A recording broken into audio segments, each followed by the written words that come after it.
یا ایھا الذین آمنوا لا یحل لکم ان ترثوا النساء کرہا، اے اہل ایمان تمہارے لیے جائز نہیں ہے کہ تم عورتوں کو زبردستی وراثت میں لے لو۔ یہ بھی اس عورتوں کے طبقے پر جو شدید ظلم ہوتا تھا، کیونکہ پالیگیمی عام تھی، ایک شخص ہے فوت ہوا ہے، 4 ہے 5 بیویاں ہیں۔ اب فرض کیجئے کہ جو بیٹا ہے بڑا جو وارث بن گیا ہے، اب باقی اس کی حقیقی ماں تو ایک ہی ہے، باقی سوتیلی مائیں وہ ان کو وراثت میں لے لیتا تھا کہ میرے قبضے میں رہیں گی یہ، بلکہ ان سے شادیاں بھی کر لیتے تھے، بغیر شادی اپنے گھروں میں ڈالے رکھتے تھے، یا پھر یہ کہ اختیار اپنے ہاتھ میں رکھ کر ان کی شادی کہیں کرتے تھے تو خود مہر لیتے تھے۔ اس طرح کے معاملات کرتے تھے، عورتوں کے ساتھ یہ ظلم ہوتے تھے۔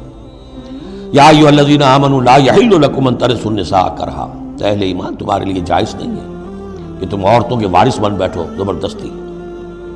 ولا تعضلوہن لتذهبوا ببعض ما آتیتموہن، اور نہ تمہارے لیے یہ جائز ہے کہ تم ان کا راستہ روک کے رکھو انہیں، تاکہ تم واپس لے لو ان سے جو کچھ کہ تم نے انہیں دیا ہے۔ اب نکاح کیا تھا اس وقت تو بڑے چاؤ تھے اور لاڈ تھے اور کیا کیا دے دیا تھا، اور اب جو ہے اس سے وہ واپس ہتھیانے کے لیے طرح طرح کے ہتھ کنڈے استعمال ہو رہے ہیں، انہیں تنگ کیا جا رہا ہے، ٹارچر کیا جا رہا ہے، ذہنی طور پر تکلیف پہنچائی جا رہی ہے۔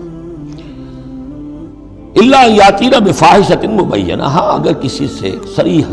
جو ہے حرام کاری کا فعل سرزد ہو گیا، اس پر کچھ زیادتی کی جائے، اسے کچھ سزا دی جائے، جیسے کہ اوپر آ چکا ہے فاعذوہما، اس وقت تو اجازت ہے۔ اس کے بغیر جو ہے کسی کے اوپر زیادتی کرنا، خاص طور پر اگر نیت یہ ہے کہ میں اسے اپنا مہر واپس لے لوں۔ وعاشروہن بالمعروف، دیکھو عورتوں کے ساتھ معاشرت اختیار کرو، رہو سہو معروف طریقے پر، بھلے طریقے پر، اچھے طریقے پر، نیکی اور راستی کے ساتھ۔ فَإِن كَرِهْتُمُوهُنَّ فَعَسَىٰ أَن تَكْرَهُوا شَيْئًا وَيَجْعَلُ اللَّهُ فِيهِ خَيْرًا كَثِيرًا، تو اور اگر تمہیں کسی وجہ سے اب وہ ناپسند ہو گئی ہے، انہیں پسند نہیں کرتے تم، تو ہو سکتا ہے کہ کسی شے کو تم ناپسند کرو، درا حال ہے کہ اللہ نے اسی میں تمہارے لیے خیر کثیر رکھ دیا۔ پتہ نہیں ایک عورت جو ہے کسی ایک اعتبار سے آپ کے دل سے اتر گئی ہے، طبیعت کا میلان نہیں رہا ہے، اس میں اور کون کون سی خوبیاں ہیں، کس اعتبار سے آپ کے لیے وہ خیر کا ذریعہ بنتی ہے، تو اللہ کے حوالے کرو اس معاملے کو، لیکن ان کے ساتھ رکھو معاشرت صحیح، ان کے حقوق ادا کرتے ہوئے۔ ہاں اگر معاملہ ایسا ہو گیا ہے کہ ساتھ رہنا ممکن نہیں ہے تو طلاق کا راستہ کھلا ہے، شریعت اسلامی نے اس میں کوئی تنگی نہیں رکھی ہے، یہ کرسچینٹی کی طرح کا کوئی غیر معقول نظام نہیں ہے کہ طلاق ہو ہی نہیں سکتی، وہاں یہ ہے کہ طلاق کا راستہ کھلا ہے۔ وَإِنْ أَرَدْتُمْ اسْتِبْدَالَ زَوْجٍ مَكَانَ زَوْجٍ، اور اگر تم نے فیصلہ ہی کر لیا ہو کہ ایک بیوی کی جگہ کوئی دوسری بیوی لانی ہے، وَآتَيْتُمْ إِحْدَاهُنَّ قِنْطَارًا، اور ان میں سے کسی ایک کو تم نے ڈھیروں مال دیا ہو،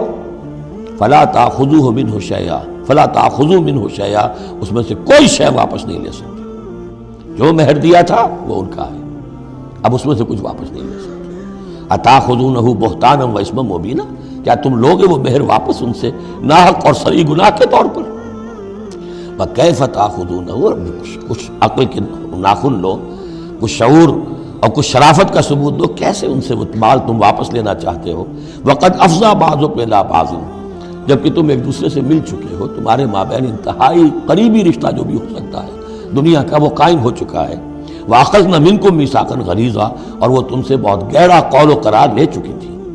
اب قول و قرار ہوتا ہے نکاح کے وقت، اس میں ذمہ داری لیتا ہے مرد، کوئی ایک وہ بھی ایک کانٹریکٹ ہے۔ وَلَا تَنكِحُوا مَا نَكَحَ آبَاؤُكُم مِّنَ النِّسَاءِ إِلَّا مَا قَدْ سَلَفَ، اور جو تمہاری والد، جو تمہارے آباؤ نے، تمہارے باپوں نے جن سے نکاح کیا ہو ان سے تم نکاح مت کرو۔ جو میں نے کہا تھا نا کہ جو سوتیلی مائیں ہوتی تھیں ان کو وہ اپنے نکاح کر کے گھر میں ڈال لیا یا بغیر نکاح کے ڈال لیا۔ یہ نکاح وہاں بھی اس معاشرے میں بھی اس کو کہتے تھے نکاح مقت، بہت ہی برا نکاح ہے۔ یہ فطرت انسانی تو اباح کرتی ہے لیکن رواج ان کا تھا۔ یہاں قرآن مجید نے آ کر اس کا جو ہے سختی کے ساتھ سدباب کیا۔ وَلَا تَنكِحُوا مَا نَكَحَ آبَاؤُكُمْ، جن عورتوں سے نکاح کیا ہو تمہارے باپوں نے ان سے نکاح نہ کرو، مِنَ النِّسَاءِ إِلَّا مَا قَدْ سَلَفَ، سوائے اس کے کہ جو ہو چکا، إِنَّهُ كَانَ فَاحِشَةً وَمَقْتًا، یقیناً یہ بڑی بے حیائی کی بات ہے اور اللہ تعالیٰ کے غضب کو بھڑکانے والی ہے۔ وَسَاءَ سَبِيلًا، اور بہت ہی برا راستہ ہے۔